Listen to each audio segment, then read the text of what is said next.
The stars had never seemed so hostile.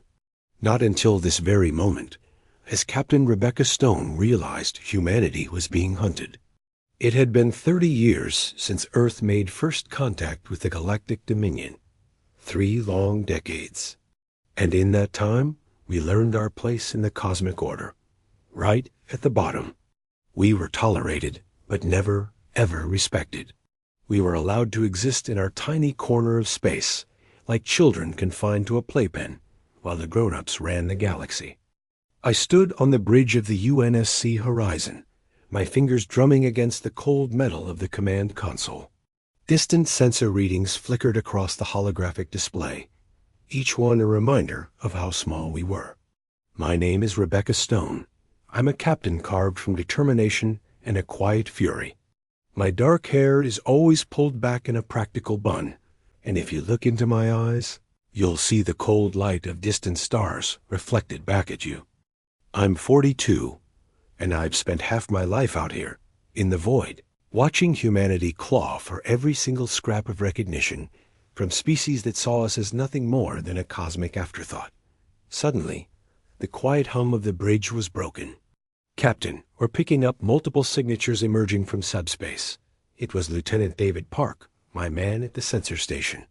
His voice had an edge to it, a tension that immediately put me on alert. David was unflappable. This was a man who served through the border conflicts with the Krillian scavenger fleets without even breaking a sweat. If he was nervous, I was nervous. Configuration? I asked, moving to stand behind him, my eyes scanning the data streams pouring onto his screen. Unknown design, he replied, his hands flying across his console. Definitely not Dominion standard. They're positioning themselves in an intercept pattern. He paused, his focus absolute. Captain, these aren't merchantmen or patrol craft. These are warships. A heavy silence fell over the bridge. The only sound was the soft, steady pulse of the ship's life support systems. My crew, the 23 souls who had served with me for 5 years, they knew exactly what this meant. Our treaty with the Dominion was explicit. It forbade us from traveling beyond our designated zone, a pathetic sphere of space barely 50 light years across. But the horizon wasn't a military vessel, not officially. We were explorers. We were scientists. We were pushing the boundaries because someone had to prove humanity was more than the Dominion wanted us to be. Someone had to show them we weren't just going to stay in our playpen forever. Communications, I ordered, my voice steady, broadcast our identification and research credentials on all frequencies. Make it clear we're not a military threat. Lieutenant Commander Olivia Chong, my first officer, stepped up beside me. Her voice was a low murmur, meant only for me. If they're pirates or separatists, our credentials won't matter. If they're Dominion enforcers, we've already violated 6 treaties just by being here. I met her gaze. Olivia was the daughter of one of Earth's first star captains. She grew up hearing stories of our humiliation at the hands of advanced species, of how we were sidelined and patronized. Like me, she believed humanity deserved better. Unlike me, she was more willing to say it out loud. Then we find out which they are, I said, and we respond accordingly. The reply we received didn't come through standard communication channels. It was a direct neural broadcast, a technology humanity had barely begun to understand. A voice filled my mind and the minds of my entire crew. It was cold, mechanical, utterly devoid of emotion. It was the voice of a machine passing judgment. Human Vessel Horizon. You have entered Quarantine Zone 77 Gamma. By order of the Dominion Security Council, you are classified as a contamination risk. Your ship will be destroyed. Your crew will be terminated. There will be no negotiation. There will be no mercy. My blood turned to ice. Quarantine zone? Contamination risk? Those weren't the words used for simple treaty violations. That was the language of extermination. This wasn't a fine or a warning. This was a death sentence. Captain, David's voice cracked with urgency, snapping me back to the present. They're charging weapons. Multiple energy signatures, consistent with plasma accelerators. Impact in 90 seconds. 90 seconds. 90 seconds to live. 90 seconds for 23 human beings to cease existing, to be erased from the universe like an embarrassing mistake. For 3 decades, the Dominion had tolerated us, accepting our tribute, restricting our expansion, treating us like useful, but ultimately disposable pets. And now, it seemed, they had decided we'd outlived our usefulness. My mind raced. The horizon wasn't defenseless. Not really. After the border conflicts, we learned to hide our teeth. We had weapons, hidden in plain sight. But plasma accelerators? That was Tier 4 technology, leagues beyond anything Earth's engineers could produce. Running was pointless. They were faster. Fighting seemed suicidal. They were stronger. And surrendering? That would just achieve the same result as doing nothing at all. Annihilation. Unless there was a fourth option. Olivia, I said quietly, my voice betraying none of the cold dread I felt. Prepare the emergency package. Full data burst, maximum compression, aimed at Earth. She looked at me, her eyes wide with the grim reality of our situation. Captain, at this range, the transmission time alone will be 40 seconds. They'll destroy us before it ever completes. Then we make them work for it, I replied, a spark of defiance igniting in my chest. David, bring the railgun batteries online. Target their lead ship, Railguns. Humanity's brutal, primitive answer to our technological inferiority. When you can't match your enemies in energy weapons, or shields, or faster-than-light drives, you go back to basics. You take a solid chunk of dense metal, and you throw it really, really fast. At relativistic speeds. Primitive? Absolutely? Effective? Well, we were about to find out. Batteries online. Targeting solutions locked. David's voice was steady again. He was a professional. He understood what I was doing. We couldn't win. But we could buy time. Time for our final message to reach home. Time to warn them. Just then, a new voice spoke up. It was Dr. Hassan Okonkwo, our ship's chief scientist. He was a brilliant Nigerian physicist who had spent 15 years studying strange artifacts we found in the outer reaches of our permitted zone. He stood at his station, his weathered face illuminated by the glow of a complex display. Captain, he said, his voice urgent, before we engage, you should know what we found. What I've been analyzing for the past 3 weeks. I turned to face him, impatient. Doctor, unless it's a weapon we can use in the next minute, it can wait. It's not a weapon, Captain, he replied, his eyes burning with intensity. It's the reason they want us dead. Hassan gestured to his display, and the image he was looking at expanded, filling the bridge's main viewer for everyone to see. It showed a structure. It was clearly artificial, impossibly large, floating in the silent abyss of deep space. But it wasn't the structure itself that made my breath catch in my throat. It was the energy signature emanating from it. It was a pattern my neural implants recognized immediately, but couldn't comprehend. It was a gateway. Not the crude jump gates humanity used to hop between star systems. Not the subspace corridors the Dominion so jealously controlled. This was something else. Something ancient. Something that, according to every piece of data Hassan had collected, made faster-than-light travel look like a child's toy.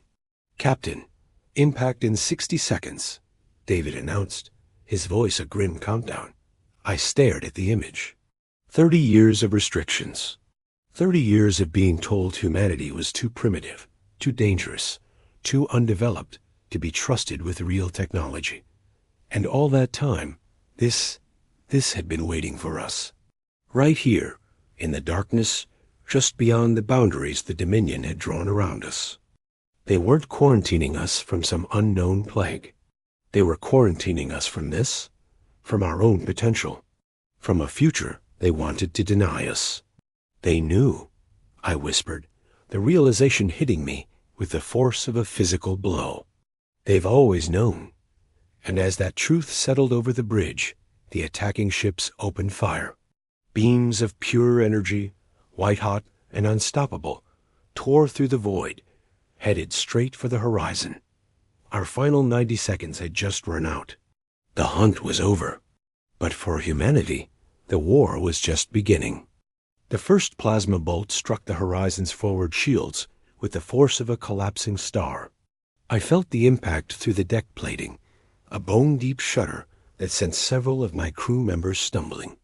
Warning klaxons screamed across the bridge as systems began failing in cascading waves.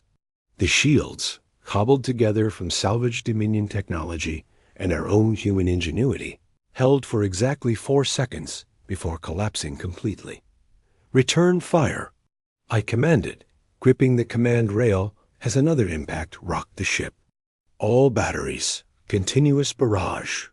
The railguns spoke with voices of thunder. Unlike the elegant energy weapons of advanced alien species, human railguns are brutal instruments of physics. 12 tungsten carbide projectiles, each weighing 300 kilograms, launched from magnetic accelerators at 30% light speed. They crossed the distance to the nearest attacker in less than a heartbeat. The lead Dominion ship, a sleek Predator-class destroyer that probably cost more than Earth's entire annual military budget, never saw it coming. Its shields were designed to disperse energy weapons, to redirect particle beams, to absorb plasma fire. They were not designed to stop solid matter traveling at 90,000 kilometers per second. The first projectile punched through the shield envelope like it wasn't even there. The second through sixth projectiles followed the same path, smashing into the destroyer's hull with the combined kinetic energy of several nuclear weapons. For a moment, the enemy ship seemed to hang in space, its elegant curves marred by massive craters. Then it exploded, a brief new star blossoming in the darkness. "Direct hit. Enemy destroyer eliminated," David shouted, his voice a mix of triumph and disbelief. "Captain, we actually killed one." But there was no time to celebrate. 3 more ships were converging on our position, and the Horizon's railguns needed 45 seconds to recharge. I watched the tactical display with the cold calculation of someone who had already accepted death and was now simply negotiating its terms. "Hassan, how long to transmit all your data?" I asked. 28 seconds if I strip out everything except the core findings. "Captain, if this reaches Earth, if our people understand what's really out here, do it," I said. "Olivia, plot a course directly toward that gate structure. Maximum thrust." Olivia's head snapped around. "Captain, that's taking us deeper into the quarantine zone, away from any possible escape route." "There is no escape route, Commander," I replied.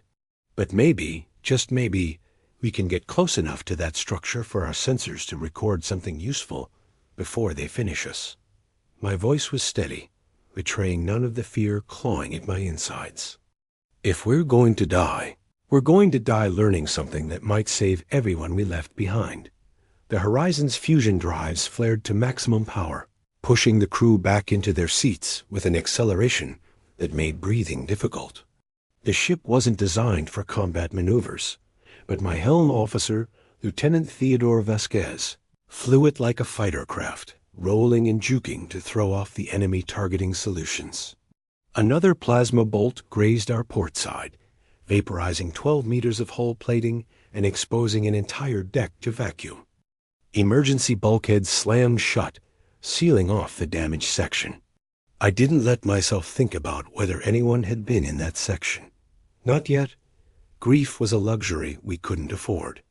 "Transmission complete," Hassan announced. "Everything we discovered, every scan, every analysis. It's on its way to Earth. Railguns recharged," David added. "But Captain, we've got a problem.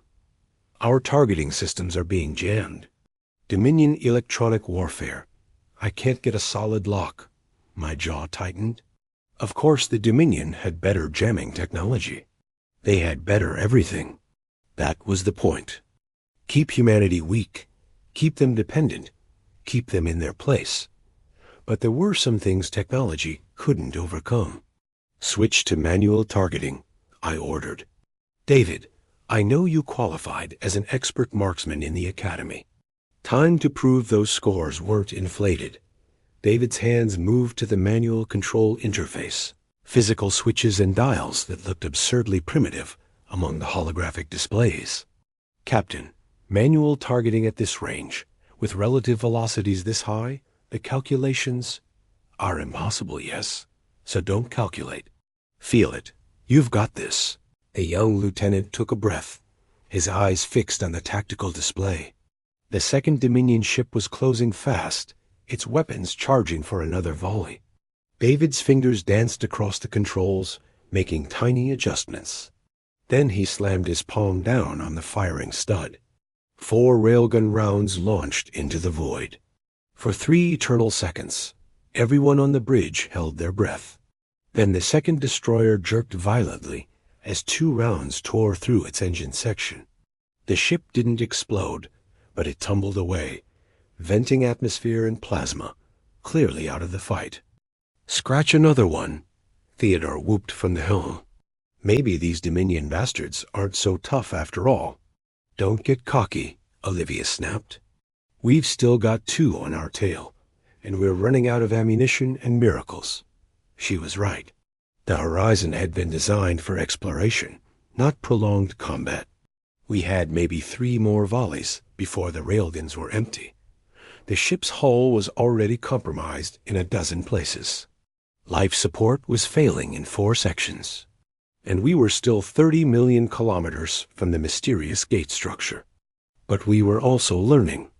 Every second of combat revealed weaknesses in Dominion tactics. Their ships were powerful but predictable, following attack patterns that prioritized efficiency over adaptability. They relied on technological superiority, on shields and energy weapons that had dominated galactic warfare for millennia. They had forgotten that desperation breeds innovation, and humanity had become very good at being desperate.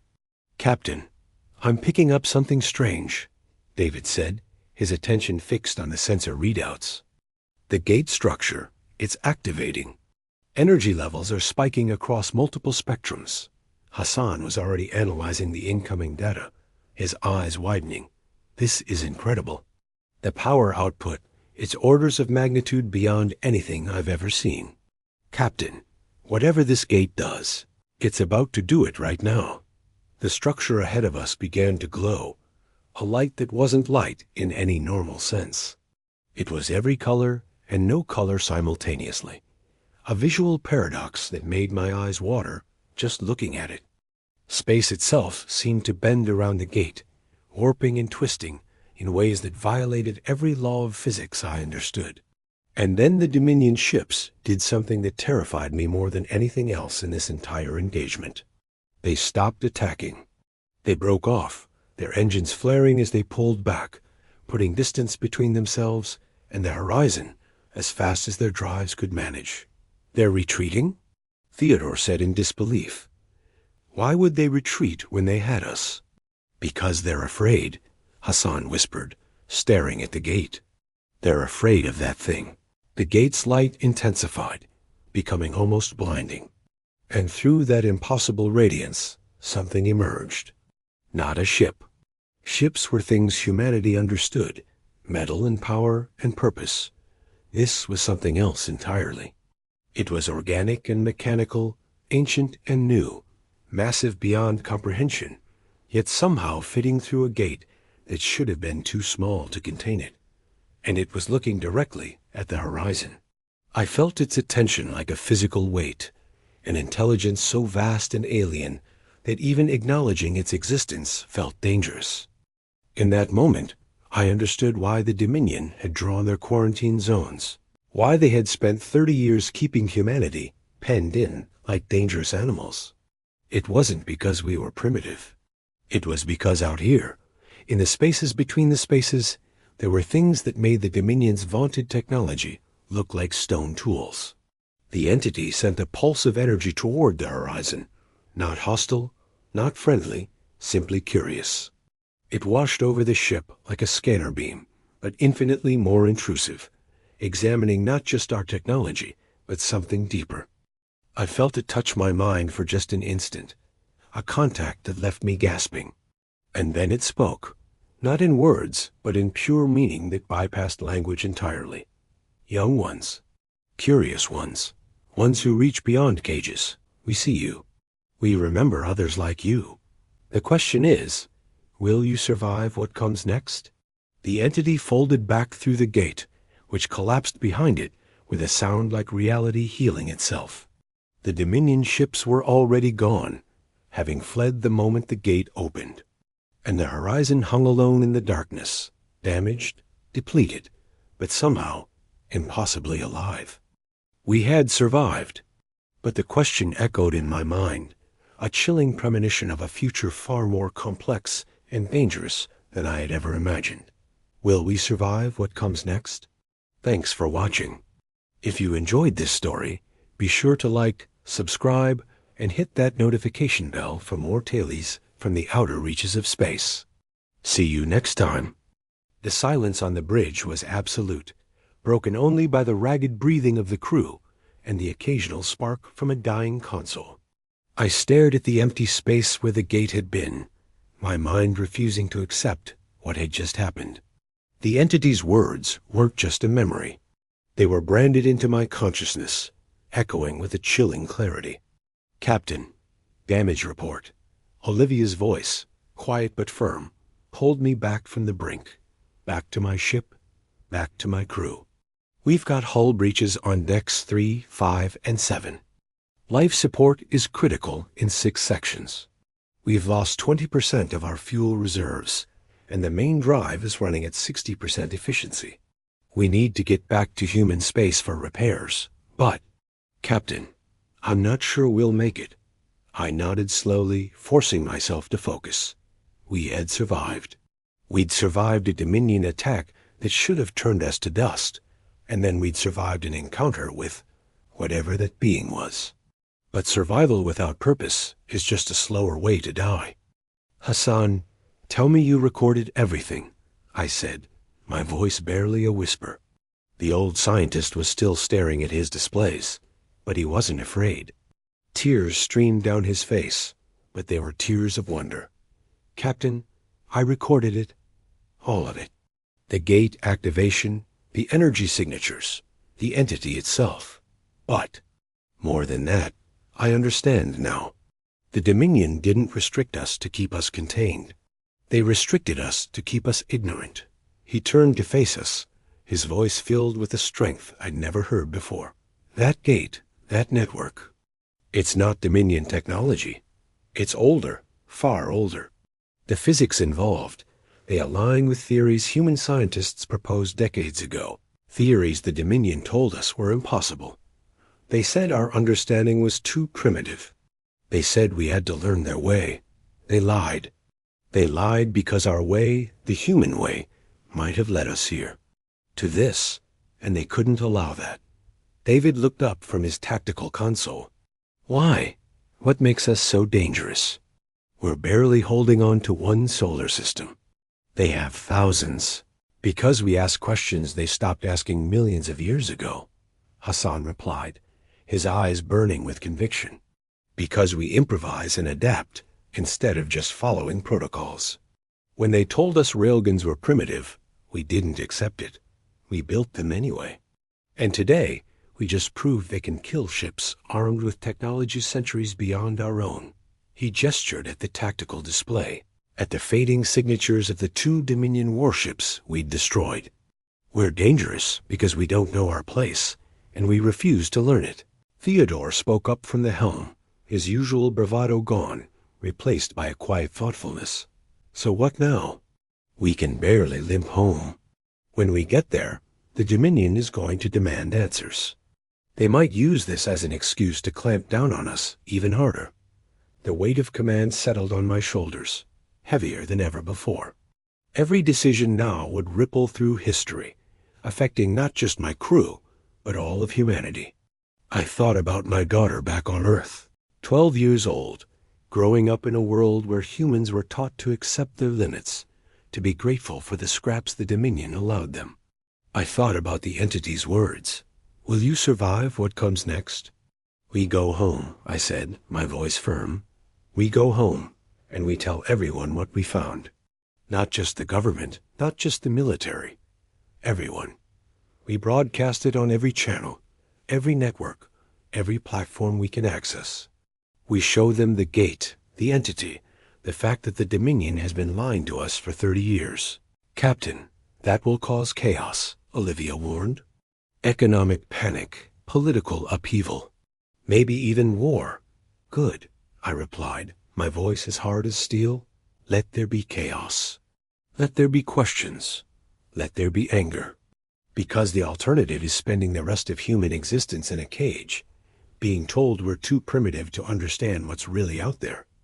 I looked at each member of my crew. We fired first today. Human railguns, our primitive weapons, killed 2 Dominion warships that were supposed to be invincible. We survived an encounter with something that terrified our so-called superiors so badly they ran away. We've proven that humanity can stand up. The only question is, will we choose to stand, or will we continue to kneel? Hassan moved to stand beside my command console. Captain Stone, I've spent my entire career studying alien technology, trying to copy the advanced species. But today, watching you command this ship, watching David manually target weapons our enemies couldn't jam, watching Theodore fly maneuvers no Dominion pilot would dare attempt, I realized something. We don't need to be like them. We need to be more like us. The data transmission we sent to Earth, I asked. How long until it arrives? 6 hours, Captain. Then we have 6 hours to decide exactly what we're going to say when we get home. I looked at the starfield on the view screen. It no longer seemed so hostile. It looked like a promise.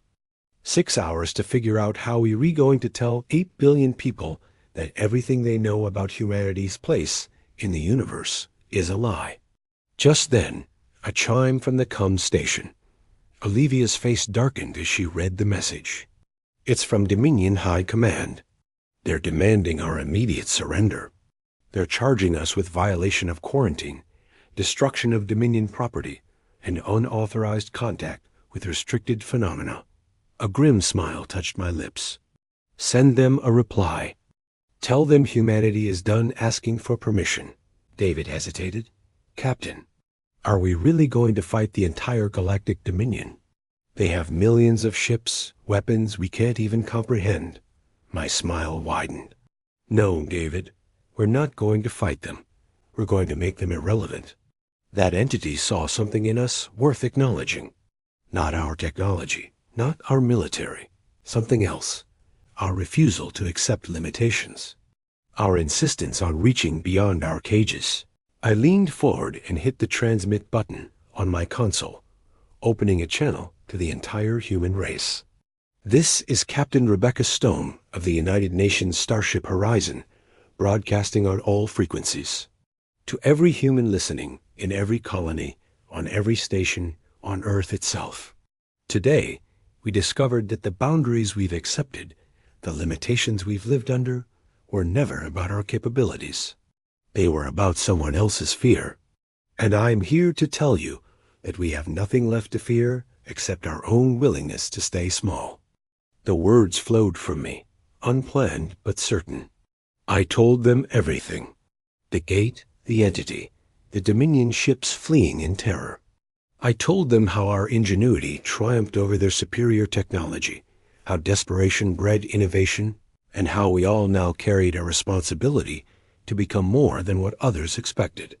We stand at a threshold, I concluded, my voice ringing with emotion. Behind us is the comfort of a known cage. Ahead is the uncertainty of unlimited potential. The Dominion will tell you I'm a criminal, a warmonger who endangered all of humanity. Maybe they're right. But I've seen what's out there, and I've seen what we can become. The choice isn't between safety and danger.